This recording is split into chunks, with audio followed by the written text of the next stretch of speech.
Assalamualaikum warahmatullahi wabarakatuh. Waalaikumsalam warahmatullahi wabarakatuh. Semuanya, Bang Zul, Bang Gunawan, saya banget ya Bang ya, biar mudah. Ya. Kita dari Forum Tanah Air, tadi memang ada undangan untuk menghadiri deklarasi kembali ke Undang-Undang Dasar 45. Kenapa saya ngotot untuk bisa podcast sore ini? Karena perlu diketahui bahwa Forum Tanah Air sebenarnya saya perkenalkan, mungkin Bang Gunawan belum tahu, kalau Bang Zul kemarin dah tahu ya Bang, bahwa kita adalah forum diaspora tadinya yang diparakasai oleh Forum Tanah Air di USA. Kemudian meluas menjadi Forum Tanah Air di seluruh dunia. Berkantor pusat di New York. Dengan ketua kami yaitu Mas Atta Cassandra, sekjen kami adalah Mas Kris Komari. Kemudian ketuanya di Indonesia adalah Mas Joni Handri Cahyono, dan saya sendiri wakil ketuanya Iskundati. Kemudian sekretarisnya Mas Aris Yulianto dari Semarang, kebetulan hari ini tidak bisa bergabung. Kita memiliki jaringan di 5 benua, di 25 negara. Kemudian di Indonesia kita memiliki 37 jaringan di seluruh provinsi di Indonesia dari ke-38 provinsi. Yang belum kita miliki adalah di Provinsi Papua Pegunungan, Bang. Jadi kita satu-satunya belum ada di Papua Pegunungan itu satu. Kemudian kita memiliki jaringan juga di lebih dari 250 kota kabupaten seluruh Indonesia. Jadi jaringan kita melalui WA karena kita jaraknya jauh-jauh ya Bang. Kita koordinasinya melalui WhatsApp group. Jadi itu yang perlu diketahui, yang tadinya bahwa Forum Tanah Air itu forum gagasan, pemikiran dan ide-ide untuk menyumbangkan pemikiran demi perbaikan bangsa dan negara Republik Indonesia. Kemudian selanjutnya kita melangkah satu langkah lebih maju, yaitu kita mengadakan audiensi, karena kita memiliki kita mencetuskan FTA, yaitu 10 manifesto politik Forum Tanah Air. Nah, kenapa kita ngotot untuk podcast tentang hasil deklarasi ini, yaitu karena salah satu dari 10 manifesto politik kita itu adalah kembali kepada Undang-Undang Dasar 1945. Nah, ini sebetulnya sudah kami godok sudah sekitar 1 tahun lebih, Bang. Jadi 10 manifesto politik tersebut kita godok bersama-sama dengan para tokoh, termasuk buku seluruh juga kita undang waktu itu untuk kita mintai pendapat. Kita godok selama kurang lebih 1 tahun sampai kita sosialisasikan saat ini. Jadi itu sudah cukup lama. Mudah-mudahan lebih dulu program FTA, manifesto FTA itu daripada rencana deklarasi ini. Jadi kita sudah mendahului gitu. Makanya kita pengen sekali dengan kesamaan dalam satu visi kita dan misi kita, yaitu memperbaiki Indonesia melalui kembali lagi kepada Undang-Undang Dasar 45. Nah, sedangkan Forum Tanah Air dari tentang kembalinya Undang-Undang Dasar 45 tersebut, kita menginginkan, Bang, tidak tahu apakah itu sesuai dengan konsep yang Bang Zul dan Bang Gunawan lakukan atau tidak, tapi kita ingin adanya amandemen kelima untuk mengamandemen kembali amandemen yang sudah dilakukan. Karena kita ingin mengembalikan Undang-Undang Dasar 45 itu asli seperti apa adanya. Jadi seperti yang ditetuskan, yang digagas oleh founding father kita. Karena apa? Itu demi menghargai hasil karya dari para pendiri bangsa kita, bahwa dia sudah dengan pemikiran, dengan jasanya itu, dengan pemikirannya, dengan jiwa raganya, dengan hartanya, darah bahkan nyawa dia korbankan untuk kemerdekaan Republik ini dengan merangkum ataupun membuat suatu fondasi yang kuat, yaitu Undang-Undang Dasar 1945 tersebut. Jadi kita tidak ingin menghilangkan apa yang sudah dihasilkan oleh hasil karya dari para pendiri bangsa kita ini. Nah, karena itu kesamaan itulah makanya sekali lagi kita ingin bersama-sama mungkin ada kesamaan walaupun mungkin ada perbedaan karena Forum Tanah Air juga mempunyai konsep tersendiri di dalam kembalinya Undang Dasar 45 tersebut karena kita tidak mau bahwa tidak ada amandemen karena hasil dari amandemen 1, 2, 3 dan 4 tersebut kan ada hasil dari undang-undang yang ada dari undang-undang yang dihasilkan dari amandemen-amandemen tersebut, Bang.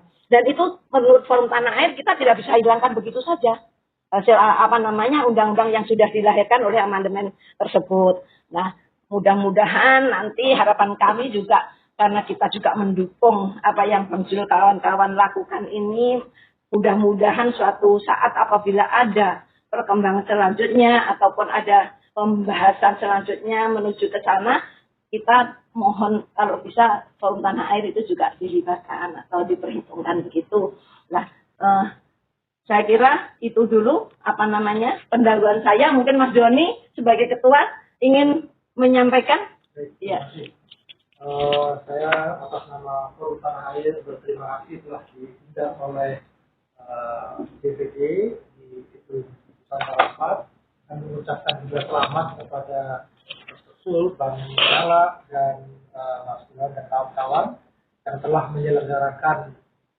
menyelenggarakan acara ini dengan sukses meriah, sekitar 1.500 peserta yang hadir, penuh heroik, penuh guru besar, penuh aktivis dan para tokoh yang hadir.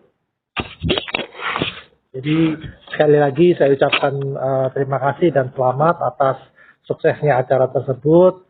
Kami berharap Forum Tanah Air tidak berhenti sampai di sini saja, tetapi juga ada kelanjutan yang konkret, yang jelas bermanfaat bagi umat dan bangsa ini.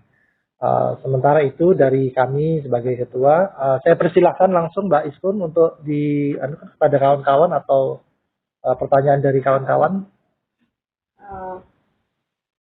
Saya tadi mohon maaf harusnya Mas Doni dulu yang menyambut, tapi karena kisah-kisah jadi agak-agak salah itu harusnya Mas Doni dulu. Mohon maaf.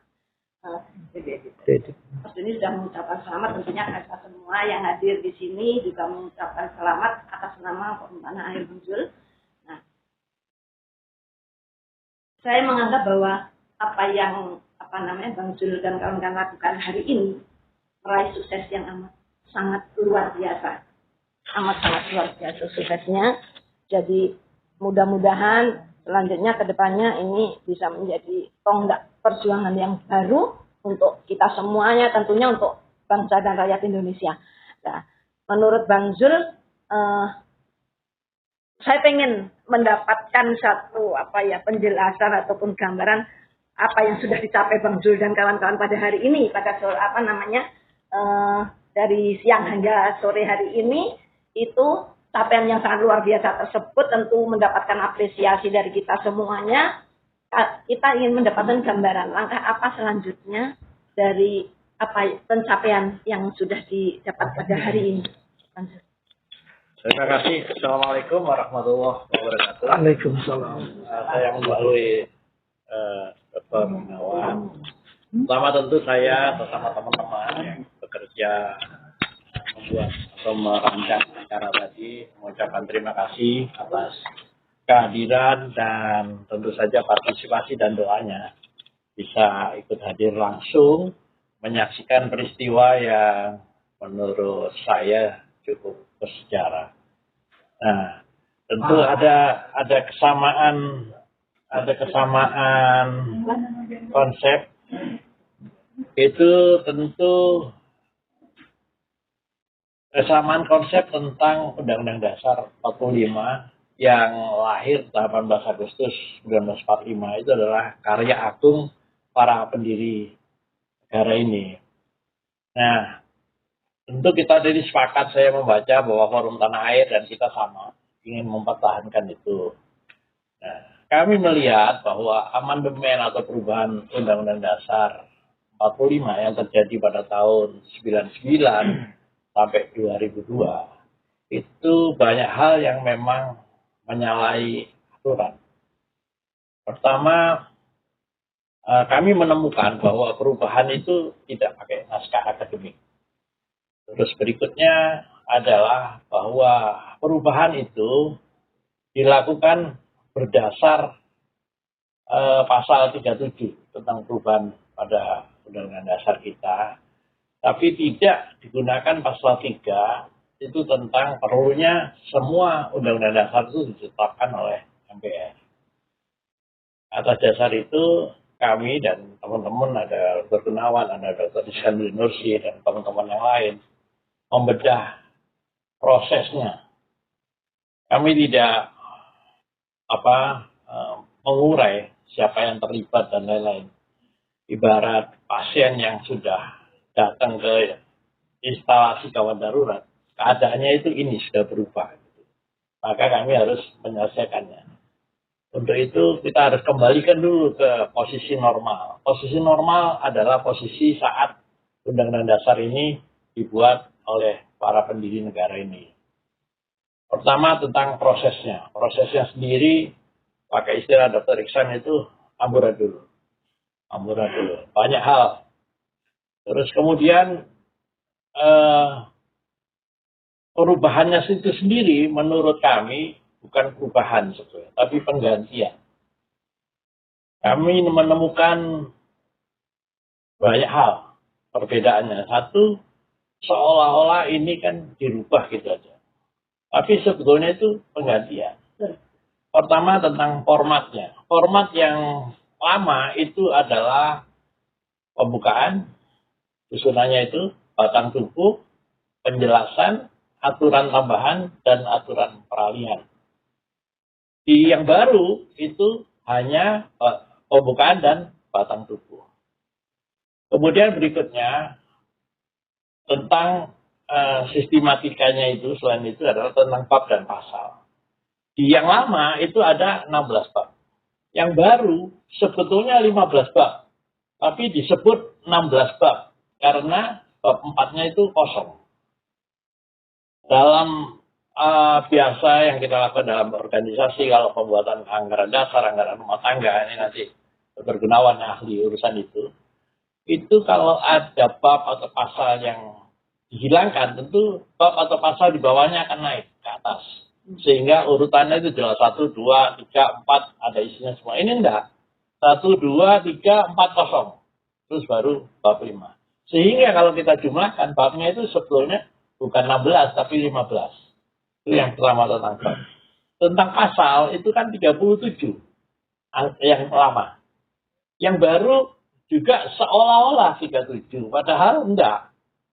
Kenapa ada pasal yang pakai ayat A, B, C, D gitu. Sehingga jumlahnya 190 lebih pasal itu. Ini yang kami sebut sebagai penggantian. Belum isinya. Isinya nanti Dr. Iksan yang lebih detail. Isi apa saja yang menjadi penggantian itu.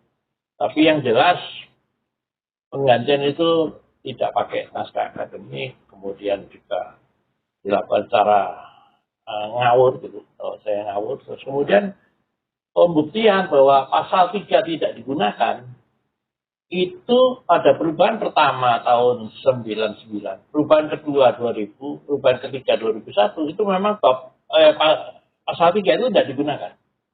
Baru digunakan pada perubahan keempat 2002. Nah, makanya perubahan 1, 2, 3 dijadikan satu.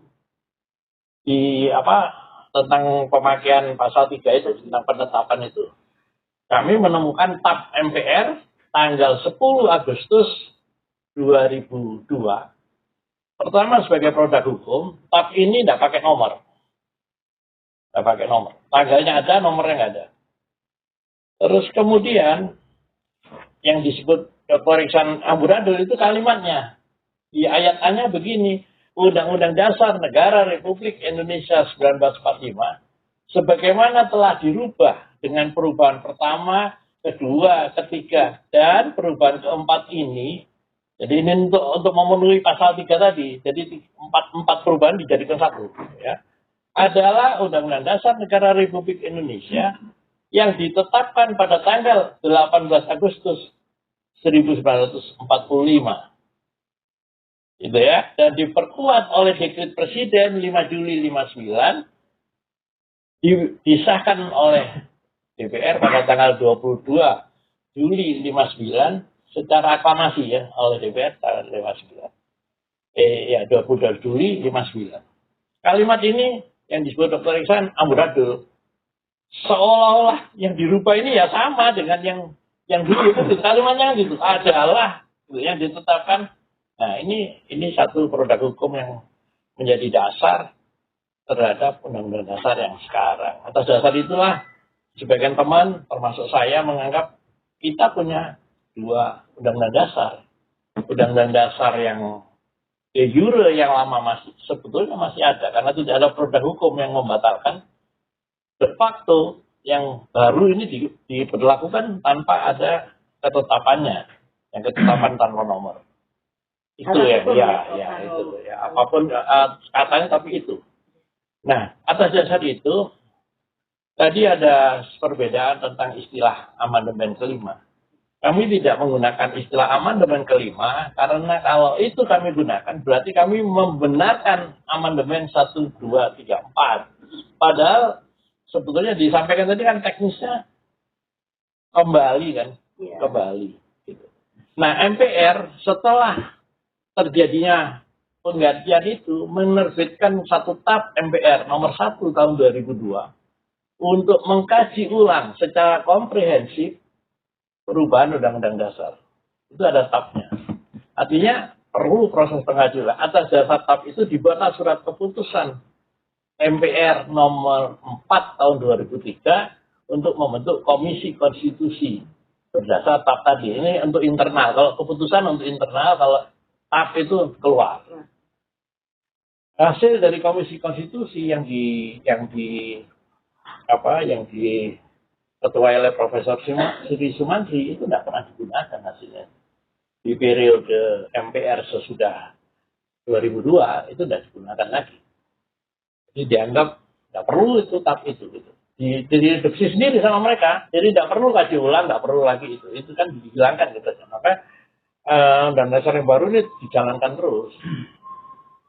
Itu aja. Saya melihat ada perbedaan dari pemakaian istilah amandemen kelima.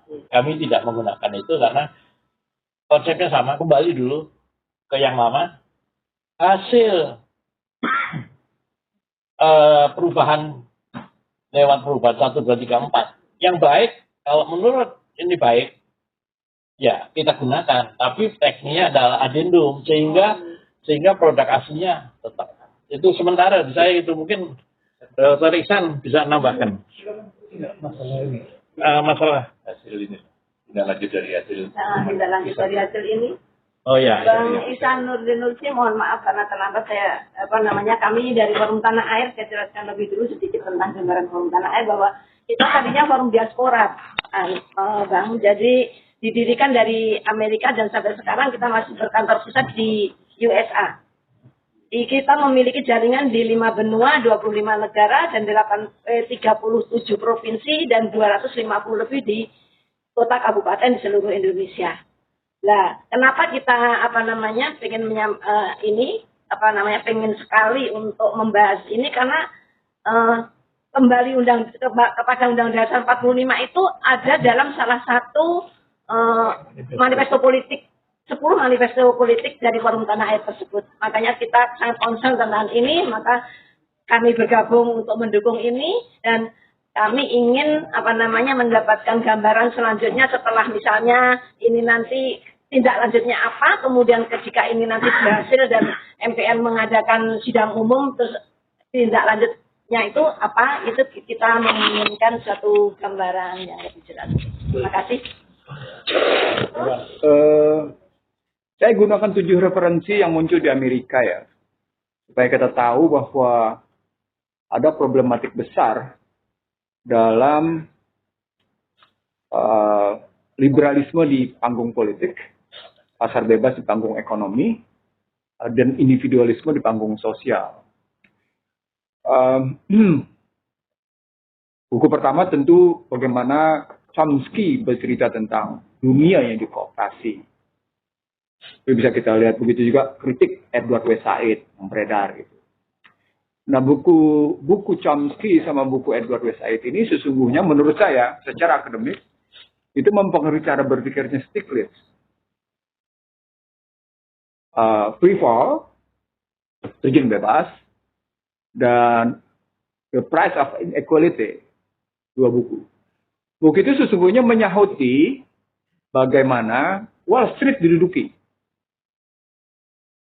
Wall Street diduduki dari mulai September sampai dengan November, dan hasilnya adalah gambaran bahwa bailout pada 2008 itu cuma memperkaya orang kaya dan tidak menyelesaikan orang miskin. Dalam bahasa yang paling keren digunakan oleh Stiglitz, Amerika mengidap ketimpangan ekonomi dalam kanker stadium 4. Amerika mengidap ketimpangan rasial kanker stadium 4. Buku Stiglitz memberikan inspirasi ke berbagai perguruan tinggi di Amerika sehingga mereka mendirikan Inequality Center. 10 universitas ternama mendirikan Inequality Center. Dan hasilnya adalah tulisan Thomas Piketty, The Capital and 21st Century, yang juga bercerita tentang ketimpangan yang dijalankan. Buku Thomas Piketty lebih lanjut dibenarkan oleh Robert J. Gordon, Rise and Fall American Growth. Bahwa sesungguhnya Amerika cuma selesai ketika menerapkan apa yang disebut dengan Nixon Shock. Selebihnya Amerika tidak pernah mampu. Buku terakhir, jadi udah 5 buku, tambahan 2 buku terakhir. Bukunya Angus Deaton, Despair and Death and the Future Capitalism. Sudah dalam keputusasaan. Sudah dalam kematian sesungguhnya kapitalisme ke model kayak gitu. Dan katanya dia bilang, ini menarik nih, ini The Great Escape-nya, itu dari land of inequality. Sehingga saya menyebut welcome to the land of inequality.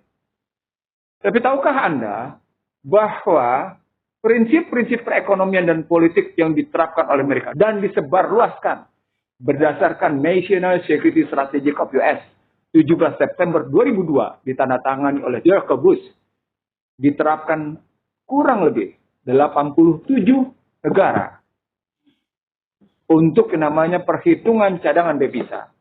Dan sistemnya diterapkan 92%. Sistem neoliberalnya. Dalam kajian di buku tadi, 7 buku tadi, sesungguhnya menggambarkan apa yang pernah dinyatakan oleh Bank Dunia. Kacaunya etik dunia, sehingga mereka menyatakan Ethic in Action 2015. Dan World Economic Forum menyebut, mari kita atasi polarisasi sosial. Apa poinnya? Sesungguhnya mereka sedang membohongi diri mereka secara intelektual. Pada sisi mereka mendominasi. Peta pertarungan ini, kalau kita lihat secara akademik, sangat jauh untuk diikuti oleh kalangan intelektual di Indonesia. Saat ini. Sangat jauh. Bahkan bukunya Angus Deaton itu buku 2023. Buku mutakhir. Nah, kalau kita melihatnya dalam kerangka itu, mari kita introspeksi. Kenapa? Karena sejak 82-83, khususnya pada 87, Indonesia menerapkan neoliberal. 82-83 dimulai, 87 lewat yang namanya PAKNOV, Paket November, 88 diterapkan Pakto, sehingga terjadi pendirian bank habis-habisan, 10 tahun kemudian Indonesia dipukul. Karena tadi yang saya bilang, pada tahun 96, pertemuan di Ontario, dan pertemuan di Georgia, Atlanta, pada 97-nya, menyatakan siapa saja yang mencoba melakukan perlawanan, 2 cara. Kepala negaranya kalau nggak mau, hajar. Masyarakatnya kalau nggak mau, gunakan polisi. Jadi konstruksi berpikirnya bukan hanya ekonomi politik. Konstruksi berpikirnya sudah sampai pada kursif penekanan. Kerangka ini kalau kita ambil ke dalam Undang-Undang Dasar 45, kalau kita ambil, maka sesungguhnya kita tidak boleh berpihak kemanapun. Tadi Nur Hayati Asegaf bagus kalimatnya, tapi dia tidak tajam karena hanya bicara politik luar negeri. Padahal kalau kita berpikir ekonomi politik luar negeri, jauh lebih dalam dari itu. Kondisi terakhirnya adalah setelah melihat pertemuan BRICS pada Agustus, lalu kemudian ASEAN bikin epicentrum growth, lalu kemudian kita lihat G20 di India, Indonesia memutuskan dalam perspektif nilai tukar bergabung dengan OECD. Itu semua karena prinsip pasal 33 ayat 4. Di amandemen. Tapi kalau mundur ke belakang, itu membuktikan bahwa Soeharto tidak menjalankan pasal 33 ayat 1 dan 3, pasal 27 ayat 2, pasal 23, pasal 31, pasal 32, dan pasal 33, pasal 34. Apa poinnya? Poinnya adalah Undang-Undang Dasar 45 belum pernah dijalankan secara utuh, secara baik dalam perspektif ekonomi politik, baik dalam cerita Soeharto, Soekarno, maupun apalagi di era reformasi. Hasilnya adalah seperti kita lihat. 2004 saya menulis tentang reformasi berubah krisis konstitusi, dan orang sekarang melihat, bahkan Bambang Susatyo yang merasa keren itu secara intelektual, sudah menyebut jalan buntu konstitusi. Tapi ternyata dia tidak punya nyali posisinya. Nah, bagaimana cara memandang kita sekarang? Oke, kita lihat sekarang. Kenapa sampai kayak gitu? Nanti berikan aja satu nomor ke saya, nanti saya deliver makalah saya. Tidak banyak gitu ya. Tapi saya ingin membuktikan berbagai hal di situ. Salah satu bukti saya adalah kekacauan berpikir tentang redenominasi. Rp1.000 menjadi Rp1 misalnya. Itu menggambarkan kesalahan berpikir yang amat sangat luar biasa. Dan itu menjadi sahih jika menunjuk Undang-Undang Dasar 2002 pasal 33 ayat 4. Kenapa? Pasal 33 ayat 1 menyatakan disusun, pasal 33 ayat menyatakan perekonomian diselenggarakan. Kalau diselenggarakan, you are event organizer. Tapi kalau disusun, tidak. Anda harus membuat perencanaan strategik. Bedanya kayak gitu. Ketika masuk ke dalam kerangka hukum, saya beradu dengan Gayus Lumbun, Saldi Isra, Faisal apa namanya lupa. Kami perang perspektif hukum. Mereka tidak bisa mengelak bahwa sesungguhnya memang problem Undang-Undang Dasar 2002 tinggi. Ketika perang lagi pemikiran Dilem Hanas, mereka pun Jimli Asidiki, beberapa yang lain, lalu kemudian adalah Haryono, bekas hakim konstitusi, Susanti, Bivitri Susanti, lalu kemudian ada lagi Teguh, Nikolai Teguh, orangnya Pratikno, gitu ya, saya sendiri, mereka nggak bisa ngejawab. Ketika saya ngebuktikan 3 hal. Paradigmatik yang kacau, tidak ditemukannya inkonsistensi baik pada teori dan konsepsi. Yang paling menarik adalah rumusan-rumusan, diksi-diksi yang dipakai maupun narasi yang dipakai menunjukkan bahwa terjadi penyelundupan dalam konstitusi. Kenapa bisa terjadi penyelundupan? Saya mundur ke belakang. Jimmy Carter menyebut, in majority Muslim country, democracy has win. Itu 2004. Jimmy Carter setelah itu menerbitkan Carter Report untuk menunjuk Indonesia. Itu bukti bahwa Undang-Undang Dasar 2002 itu dalam posisi intervensi habis-habisan. 2 dokumen itu sudah membuktikan. Pertama, itu dimuat dalam International Herald Tribune. Yang kedua, Carter Report. Saya tidak perlu menggunakan bukunya Valingka Sungka yang menuliskan seru. Tapi saya gunakan dokumen mereka sendiri. Ini bukti. Sama seperti saya membuktikan intervensi Amerika dalam Undang-Undang 10 tahun 67 dan undang-undang yang lain sampai dengan sekarang. Kalau begitu caranya, maka Undang-Undang Dasar 2002 pada hakikatnya sesungguhnya, maaf ya, ibarat perempuan, dia bugil. Dia bugil. Tapi dalam cara materialisme. Kalau balik Undang-Undang 45, no, tidak. Makanya tadi beberapa perempuan menyatakan, Undang-Undang Dasar 1945 itu mengagungkan perempuan. Konsepnya mengagungkan perempuan. Sebaliknya Undang-Undang Dasar 2002 merendahkan perempuan. Kalau kita lihat modalnya begitu. Nanti bisa dilihat indikatornya bagaimana relasi pasal 27, pasal 23, pasal 31, pasal 32, 33, dan 34 dalam rumusnya di Undang-Undang 45. Tapi kalau kita balikin ke Undang-Undang 2002, maaf, dengan prinsip yang ada, perempuan bugil. Begitu juga pada lelaki. Makanya saya menyebut pada Daniel Roset, liberalization is mental disorder. Itu yang disebut oleh Daniel Roset tadi. Karena Daniel Roset bertanya, apa yang mesti saya sampaikan lagi? Yang kita mesti sampaikan lagi adalah liberalization is mental disorder. Kalau ini semua kita kembalikan ke dalam Pancasila, rusak kita. Tidak ada yang benar.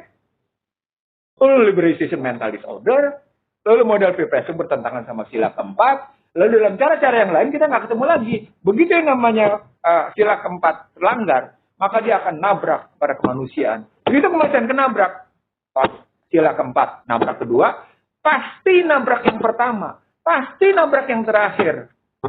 Dan ujungnya nggak akan ada persatuan. Itulah pidato Obama.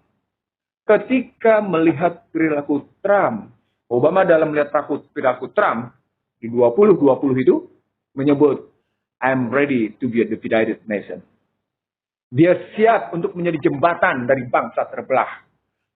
Kalimat Obama ini inkonsisten. Sesungguhnya dengan pidato Obama di Kairo dengan judul New Beginning pada Juni 2009. Saya ingin mengatakan Bapak Ibu sekalian, karena Anda bicaranya FCA dan beroperasi sebagai negara, maka saya bawa Anda dalam perspektif internasional. Saya bawa Anda dalam referensi-referensi internasional. Yang saya bilang, maaf, secara akademik saya siap duduk dengan siapapun. Karena saya punya referensi cukup untuk ini. Nah, kalau melihatnya begitu sekarang, kemana arah dunia? Kalau Indonesia, saya langsung lompat saja. Kalau Indonesia tetap menggunakan Undang-Undang Dasar 2002 dalam hitungan waktu di bawah satu generasi, Indonesia pecah.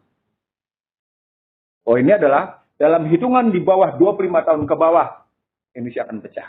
Sebenarnya ini kajian kami sekitar, saya bilang kami karena saya, Husnul, Nazaruddin Samsudin, pada tahun sekitar 2010 sudah melihat Indonesia akan pecah.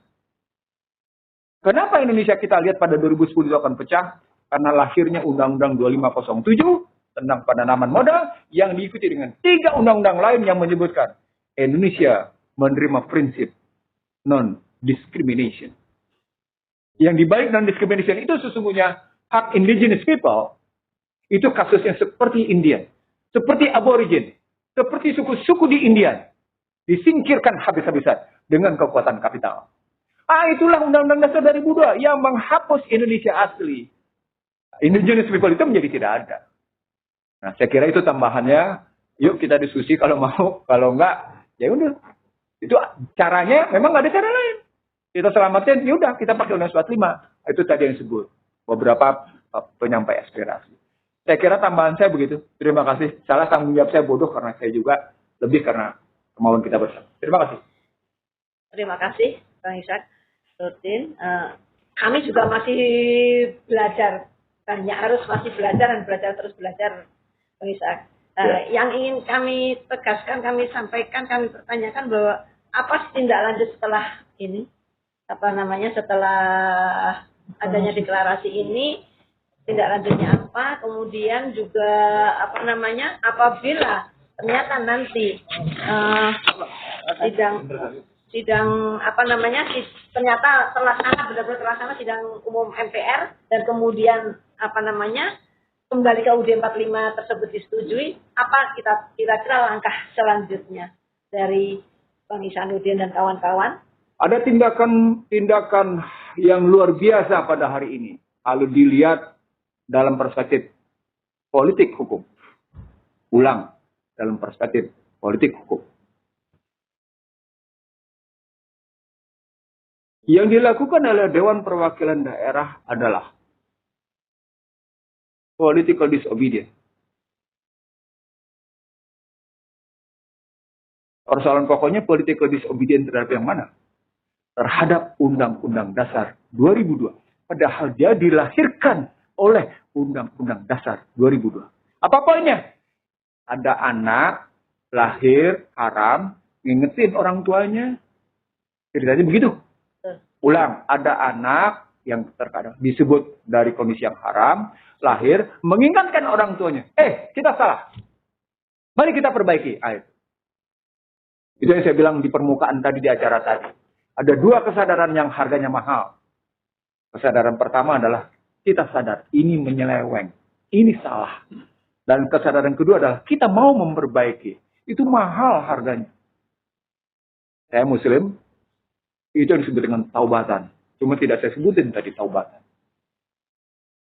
Langsung lompat ke semua teman-teman yang bicara tentang jihad.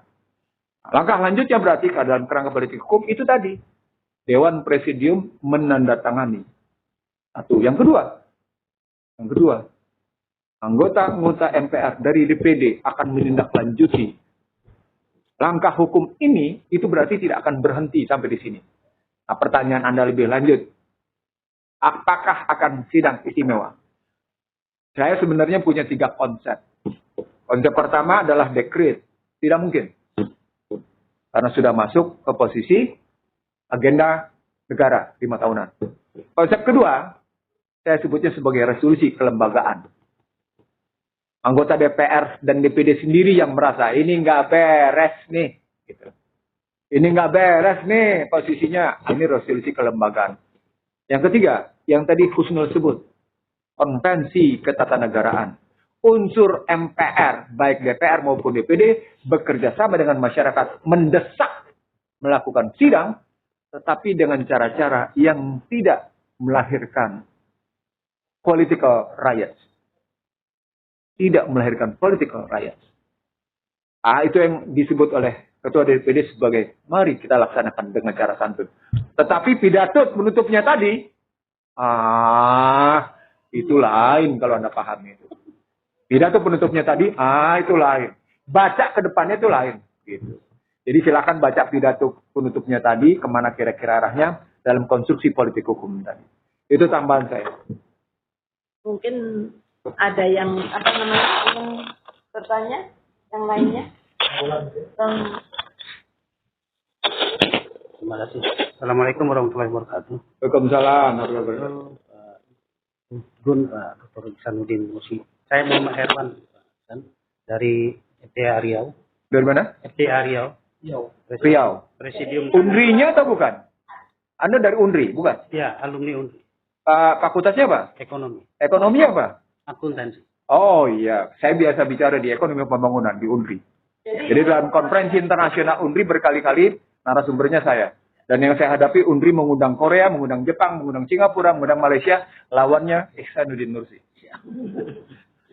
Jadi saya kira Kebetulan ini ada perwakilan dari Manado, ada dari ya, alhamdulillah. Dari Forum Tanah Air. Oke. ya,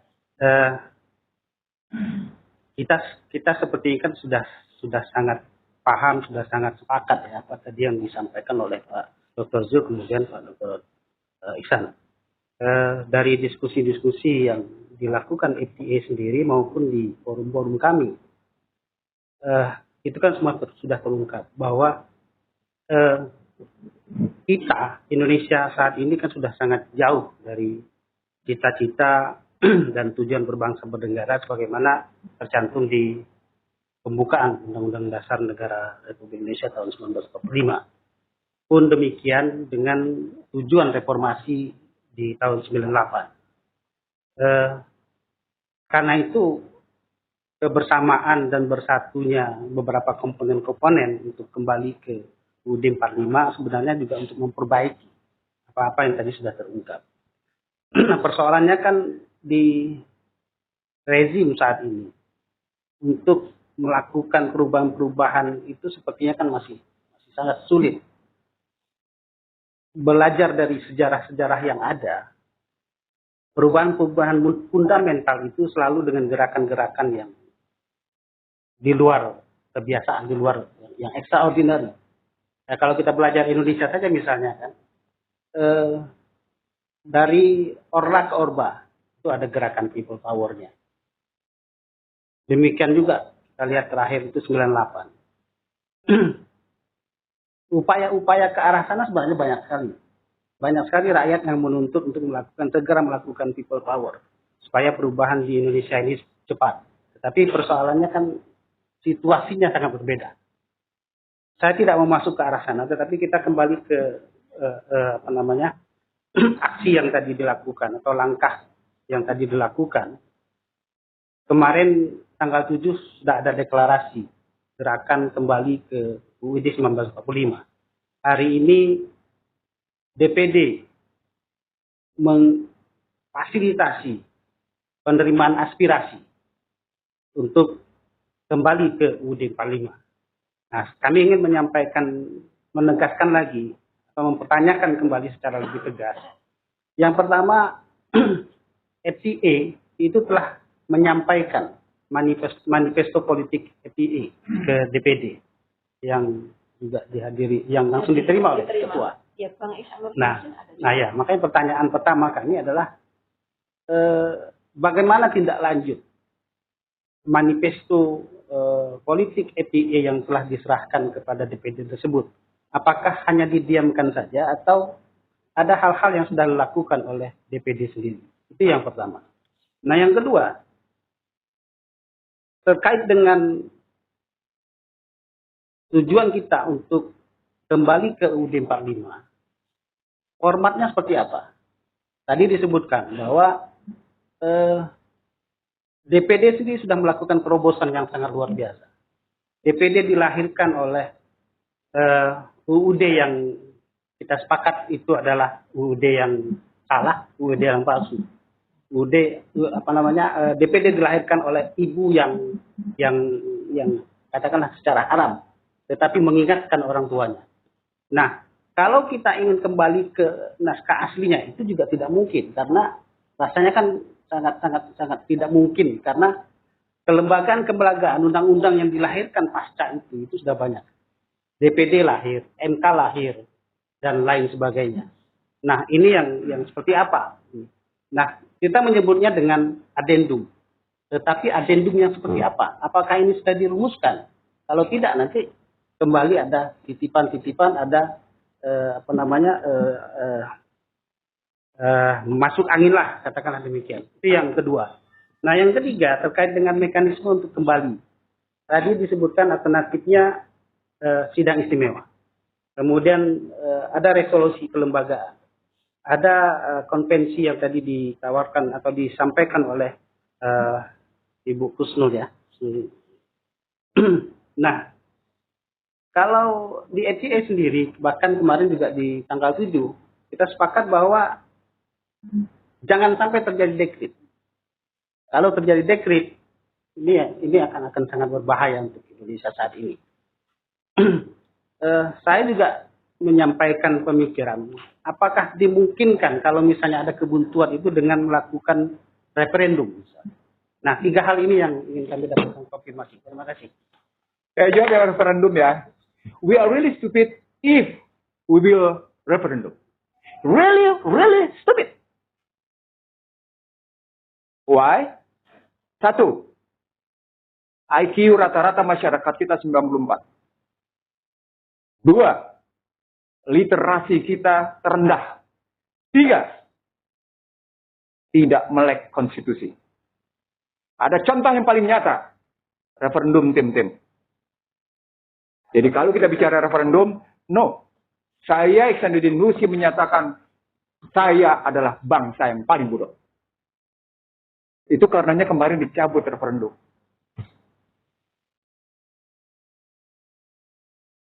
Karenanya dicabut. Oke, yang pertama. Yang kedua, masukan Anda. Saya tidak paham tentang mekanisme di DPD. Karena saya bertemu dengan DPD dalam satu gagas.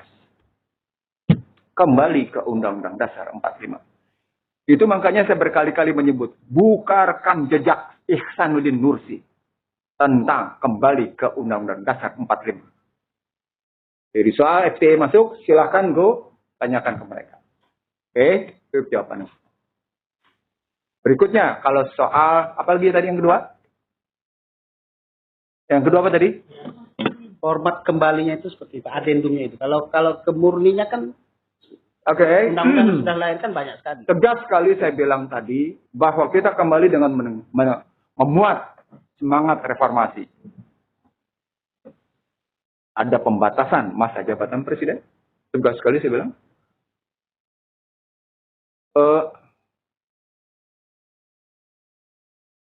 Saya orang keuangan. Tepatnya orang perbankan. Yang mengetahui dan mempraktekkan serta mencegah apa yang disebut dengan affiliated party. Pihak-pihak yang terafiliasi. Itu karenanya ketika kita bicara KKN, saya orang pertama yang menyatakan pentingnya membatasi KKN. Kiri kanan, 2 generasi. Atas bawah, 2 generasi. Itu pentingnya bagaimana sesungguhnya mengatasi manipulasi di MPR. Andai kata terjadi manipolitik. Buka kartu nih, saya kasih tahu aja sama Anda nih. Masih ada beberapa bahasan lain. Nah, apa relasinya dengan tanggal 7 kemarin? Saya nggak mau menggunakan bahasa saya, silakan Jul menggunakan bahasa Jul gitu. Tapi buat saya, DPD tidak sedang memfasilitasi. Kami keliling lebih dari 10 universitas di negeri ini. Kami keliling ketemu dengan tokoh-tokoh profesional. Kami keliling ketemu dengan yang namanya organisasi-organisasi agama. Jadi kami dalam posisi tepatnya mengajak seluruh pihak menyadari dulu, melek dulu konstitusi, dan kemudian mengajaknya kembali. Itu kalimat saya tadi, sadar salah dan sadar ingin kembali. Kalimat sepotong itu, tapi itu bualem, gitu loh. Nah, sekarang apa yang diamandemen? Oh, berarti Anda tidak punya naskah akademik yang dibikin oleh DPD. Silakan ambil naskah akademiknya. Ada kok naskah akademiknya. Ya, satu. Yang kedua, khusus berkaitan dengan my personal competence. Saya bicara tentang utusan golongan. Yang sudah saya rancang, itu sejak saya menjadi, let's say, I'm a politician. Saya politis. Di hadapan para jenderal, saksi hidupnya adalah Zulkifli Komeng. Saya menyebut konsep gua ditolak oleh yang namanya beberapa jenderal. Dan saya kemudian tersenyum dengan sinis.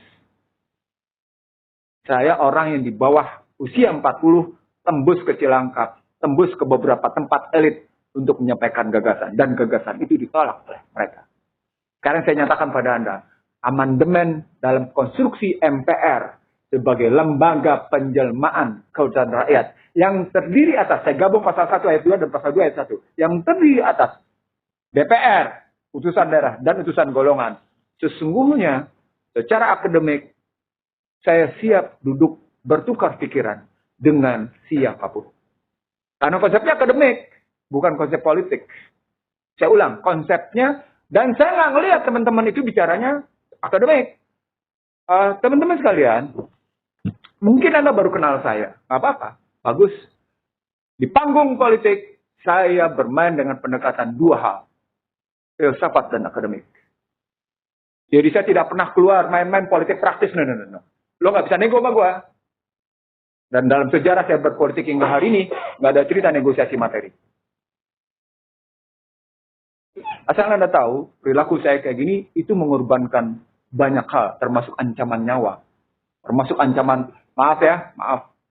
Bagaimana saya harus menghadapi kondisi-kondisi yang terkadang mengganggu fisik. Nah, dalam cerita seperti ini, pendekatan-pendekatan yang bisa kita lakukan, memang pantas pendekatan yang akademik dan filosofi. Sehingga kita bisa mempertanggungjawabkan sikap kita. Karena dengan mempertanggungjawabkan itu berarti kita, istilah saya tadi di atas. Kenapa sampai saya tulis demikian rupa? Berkat rahmat Allah. Bahkan saya mulai dengan didorongkan oleh keinginan luhur. Tadi kan saya mengajak itu semua tuh. Tanggalin semua kepentingan. Karena kita bicara sesuatu yang lebih besar. Gitu. Kalau Anda ambil tuh. Kalau Anda memahaminya. Bahkan ketika saya mengutip tentang hikmah. Kalau di hadapan ulama, saya belajarin tuh kata-kata hikmah. Rakyatan yang dipimpin oleh hikmah. Gue belajarin tuh. Ini loh, hikmah tuh begini. Dalam konsep gue. Ayo, konsep lo apa? Pengertian hikmah. Nah, jadi soal tanggal 7, go ahead. Soal amandemen, Anda adendum, silahkan sudah ada naskah akademik. Lalu yang ketiga tadi, putusan masing-masing sudah saya jawab. Saya kira gitu jawaban saya. Yang pertama malah belum dijawab. Tentang manifesto yang sudah Yang sudah masuk ke DPD. Ya, oke, jadi gini. Manifesto dari FIA itu bukan satu-satunya. Memang kami sudah melakukan langkah. DPD di dalam hal ini secara kelembagaan sudah melakukan langkah lewat keputusan paripurna 14 Juli 2023 dibacakan di sidang MPR tanggal 16 Agustus. Nah, kita tidak mungkin kembali dulu, balik lagi karena perjalanan sudah panjang. Termasuk juga ada satu kelompok yang menginginkan membedah tentang 5 proposal kenegaraan dari DPD itu. Kami katakan pada mereka bahwa Margaret Olivier and Sophie Lloyd, two famous female guitarists. jadi kami sudah katakan nama lembaga itu bahwa nanti akan kita bahas setelah kita kembali karena prosesnya masih panjang. Kalau kita balik dulu terus kemudian apa yang sudah kami hasilkan sudah dibacakan di MPR terus dimintakan lagi karena ada usulan-usulan lain itu kan jadi mubadir gitu. Jadi yang dikatakan tentang manifesto bukan berarti tidak kami tetap akan kita bahas. Kalau perlu menjelang kita kembali kan masih banyak waktu. Kami mengundang juga untuk mendiskusikan karena memang ada titik kesamaan tapi juga ada perbedaan. Tapi perbedaan itu hanya karena belum pernah berkomunikasi. Itu aja masalahnya. Karena saya lihat yang saya tangkap ini FIA ini kan tidak terlibat langsung dalam proses perubahan itu, gitu. Hanya mendapat info kemudian dibahas. Dan saya kebetulan kan ikut dalam diskusi yang terakhir itu yang di ini. Saya menangkap kesan itu. Tapi saya tidak menyalahkan karena tidak hanya teman-teman di FIA yang mengalami itu, tapi termasuk juga yang tanggal 7 itu. Kami sudah ngajak mereka untuk sudahlah gabung dulu, nanti kita bareng-bareng gitu. Tiba-tiba ya mereka jalan, ya silahkan aja itu hak masing-masing kelompok dan mereka mengatakan deklarasi kembali ke Undang-Undang 45. Ya tentu kami tidak ikut dulu karena itu sudah kami lakukan jauh sebelumnya untuk deklarasi untuk kembali itu kan sudah menjadi putusan lembaga. Itu anunya salah satu yang bisa menjawab. Jadi tentang manifesto tetap kami ingin sebetulnya diundang lagi gitu dalam diskusi dengan pihak FIA untuk menyamakan persepsi karena ini persoalan kita bersama. Bukan persoalan kami di DPD, bukan persoalan FIA, tapi persoalan seluruh bangsa. Gitu. Justru mungkin kita meminta kebalikannya. DPD yang mengundang ITI sehingga mungkin lebih. Oh iya, itu kami pasti akan membuka. Itu cuma masalah teknik bagaimana kita berdiskusi. Itu tadi ada satu lembaga ya yang kebetulan ada irisan dengan Pak Tri Sutrisno, ya ada irisan, kemudian bahkan ya tanda petik mengancam gitu. Ini akan berkait loh dengan kehadiran Pak Tri di forum tanggal 10 gitu. Nah, tentu saja menyayangkan dan bahkan Pak Tri sendiri menyayangkan kenapa harus ada ungkapan seperti itu gitu. Bahwa Pak Tri mengatakan saya bukan milik satu organisasi, saya milik bangsa, saya akan tetap hadir. Itu yang kita lihat tadi, kehadiran Pak Tri dalam posisi beliau sebagai bapak bangsa kalau saya sebut, kebetulan saya pagi tadi yang menjemput dan Bang Iksan termasuk orang yang terlibat ketika Pak Tri memutuskan saya akan hadir, saya akan memimpin. Itu Pak Tri sendiri, bukan kami minta Pak Tri apakah Pak Tri bersedia menjadi pemimpin, bukan begitu. Pak Tri sendiri yang mengambil inisiatif, begitu ya Bang Iksan ya. Udah pergi. Itu begitu. yang disampaikan Pak Presiden. Kalau gitu saya akan memimpin aspirasi ini gitu. Jadi ini menarik sebetulnya. Makanya saya nggak tahu nanti apakah undangan dari DPD institusional atau pribadi, karena kebetulan saya diminta jadi staf ahli di ketua DPD. Saya nanti minta wewenang untuk mengundang. Tapi yang jelas saya pribadi berharap kita harus punya titik temu. Saya senang FTA ini kan sudah nggak mungkin saya akan melakukan apa yang sudah dilakukan FTA gitu loh. Merambah sekian provinsi, sekian ini kan nggak mungkin. Itu kan itu hal yang harus saya pribadi apresiasi gitu. Ya, kenapa potensi ini kita manfaatkan bareng-bareng gitu loh. Itu pribadi. Karena saya pribadi itu bergelut dengan dunia konstitusi ini sendirian. Bahkan waktu 2019 saya melaporkan penipuan Undang-Undang Dasar yang saya sebut palsu, karena memang saya sebagai orang komunikasi pemasaran, saya dulu selain dokter juga belajar ilmu komunikasi pemasaran. Ini ada dua produk yang beda ini. Produk yang datang terakhir namanya mirip atau sama itu berarti tiruan. Kalau bahasa anak muda sekarang KW, gitu kan? Nah saya lihat loh, bener kan? Ternyata yang KW ini tidak sama dengan ini gitu. Yang tadi saya sebut 16 bab, 37 pasal. Saya laporkan ke Barreskrim. Gitu, sebagai pemalsuan dokumen negara. Saya cuma diklarifikasi, tidak diproses. Proses acara perdatanya saya masukkan, malah ini diproses duluan.